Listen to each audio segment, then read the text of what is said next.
the Honourable Speaker of Parliament of Fiji, Dr. Teko Patatele, the Honourable Ministers of Education and Economy from our Pacific, Government Secretaries, Chief Executive Officers and representatives of the Ministries of Education, Finance, Health and Social Welfare from the Pacific, Your Excellencies, High Commissioners, Ambassadors, members of the Diplomatic Corps, Mrs. Marina Monte, UNICEF Deputy Regional Director for East Asia and the Pacific, Mr. Chevalier, UNICEF Pacific Representative, our representatives from the World Bank, development partners, distinguished guests, ladies and gentlemen. Isamuorinat and a very good morning to you all. We've been greeted in your home languages by Benedict.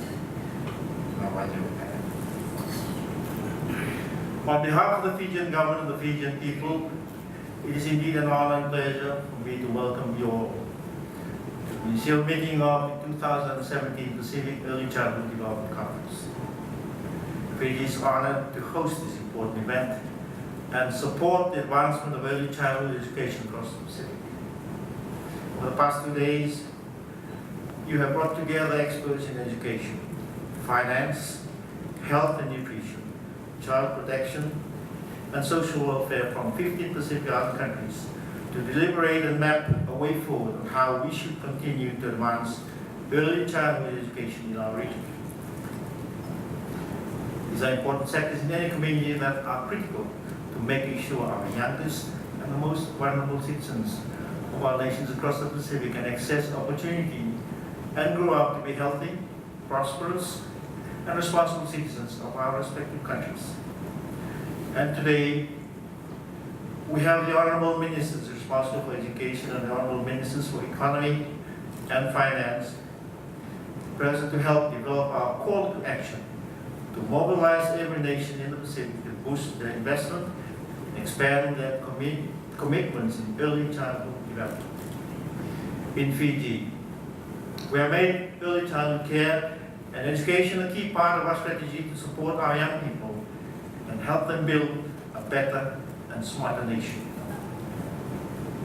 Among our recent accomplishments is the tuition-free grant that provides free education to all 5-year-olds early childhood education students, the 100% payment of early childhood care and education, teacher salaries, and improvement and expansion of early childhood education centers nationwide.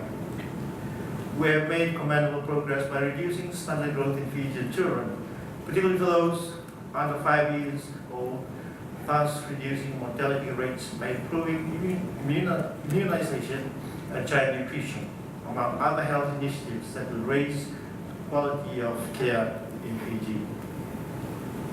In fact, I am delighted to deliver this welcome address at a time when we in the Pacific have decided and agreed to unite to draft and deliver a Pacific Call to Action strategy. I have every confidence and I'm equally certain that with your wide experiences, your interactions and deliberations during this meeting will undoubtedly result in positive outcomes and changes to early childhood development throughout the Pacific. Honourable Ministers and Delegates, we do know that positive early experiences affect optimal brain development. This in turn provides the foundation for the other skills and abilities children need to succeed in school and in life. The key areas of importance to early childhood development are physical health and well-being, social competence, emotional maturity, language and cognitive skills, school-based, communication skills, and general knowledge. Interestingly, a child's brain develops in response to both genes and the environment. It is this interaction between the genes and the environment that shape the developing young child's brain. I have been advised by the appropriate authorities that the time span between conception and the second birthday of a child, tag the first 1,000 days of life, is critical since neural connections form an astounding rate of 700 to 1,000 new connections per second. While genes provide the initial foundational map for development, it is the experiences and relationships babies and children have every day that literally shapes their brains. It is experiences and relationships that infants and young children have that continuously develop their brains and build the neural circuits that will be the strong and steady foundation for later development. For this reason, we must know and accept the fact that families have an extremely important impact on children's development.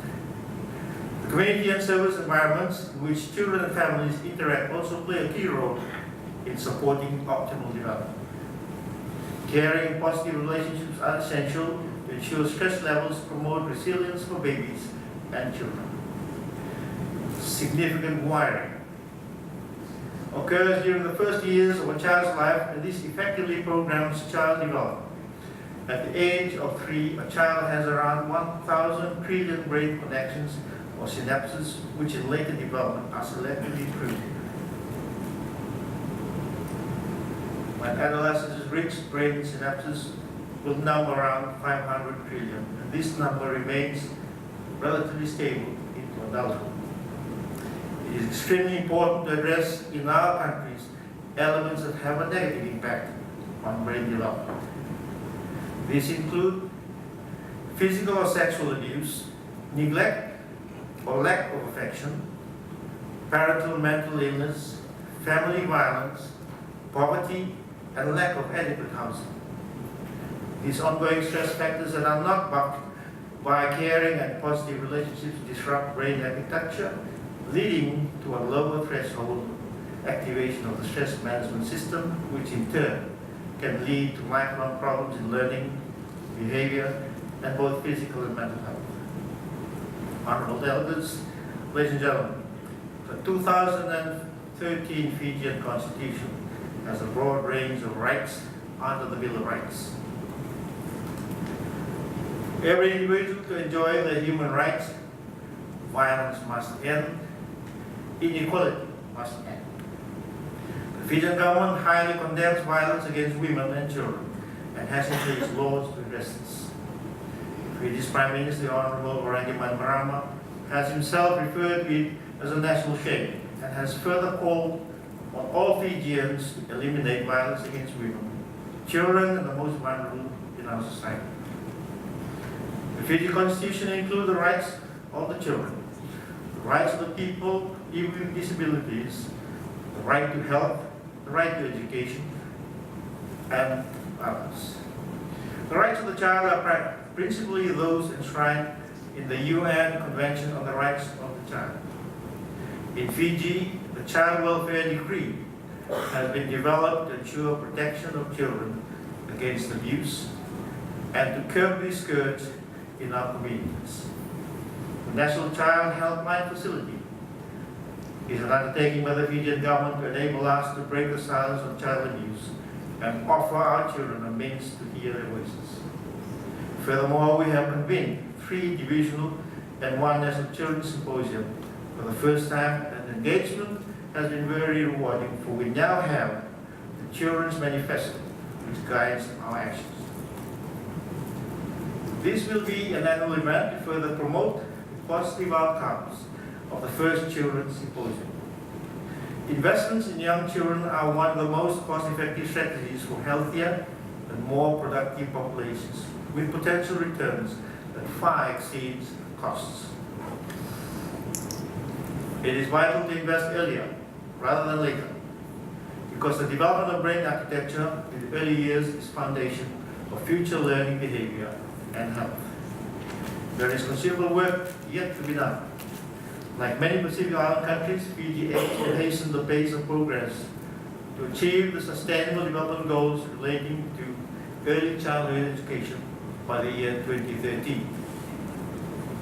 The Fijian government has set out a vision for building a better Fiji, a knowledge-based society where success is determined solely on the basis of merit and achievement. And there is no greater determinant of lifetime success in early childhood development. It not only builds better citizens, it builds better nations, and it will help us build a better Fiji. We must invest in the education, health, and welfare of our young, for they are our hope for a better tomorrow. I applaud the work of the permanent secretaries, the director generals, and representatives of various government ministries throughout the Pacific who have been working in the past 2 days on the Pacific Call to Action on Early Childhood Development. And I congratulate the Ministers of Education and Economy who are here today to champion early childhood development in the region and who are looking to endorse the Pacific Call to Action on Early Childhood Development. Honorable delegates, ladies and gentlemen, I've made it a priority in my public engagements to also encourage our people, in this instance, our friends from across the Pacific, to champion 2 other issues critical to our future generations. These include championing a clean and sustainable environment and championing healthy living. You are all aware that the Pacific will be leading the charge in the global arena in our efforts to address climate change. Fiji will preside over the United Nations Framework Convention on Climate Change, or COP23, in the next few weeks. Our aim is to encourage world leaders to fully implement the Paris Agreement in our collective global aspiration and attempt to keep carbon emissions to about 1.5 degrees and not more. Support from Pacific Island countries during Fiji's presidency will be crucial to achieving the collective interests of our peoples across the Pacific, where many of the world's low-lying islands are located. We are already feeling the brunt of climate change and sea level rise that has started to chip away valuable land and livelihoods. We are feeling the full force of severe tropical cyclones, massive flooding, and other climate-induced phenomena. We need to stand strong together for the sake of our children and future generations of our Pacific Islands people. The other critical issue that has become a scourge in the Pacific is the increase in non-communicable diseases, NCDs. As many of you are aware, NCDs are causing a premature death rate of up to about 80% of our most productive populations. This is a real, present, and clear threat to our social, political, and economic progress as developing Pacific Island nations.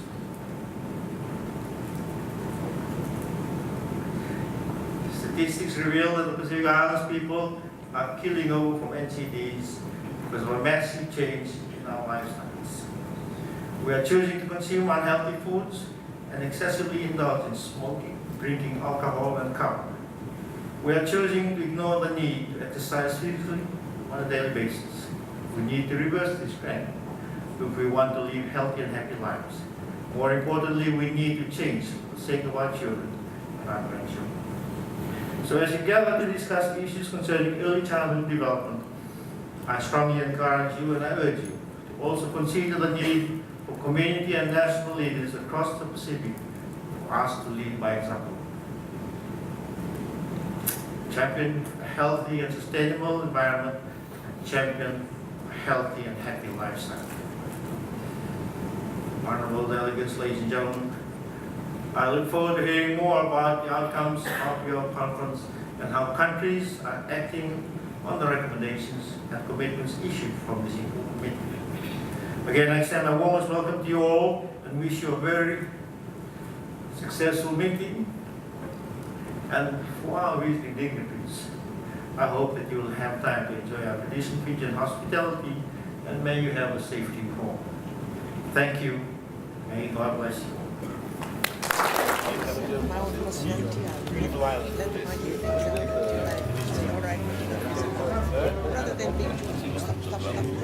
Sir? Social Minister Paul Channel.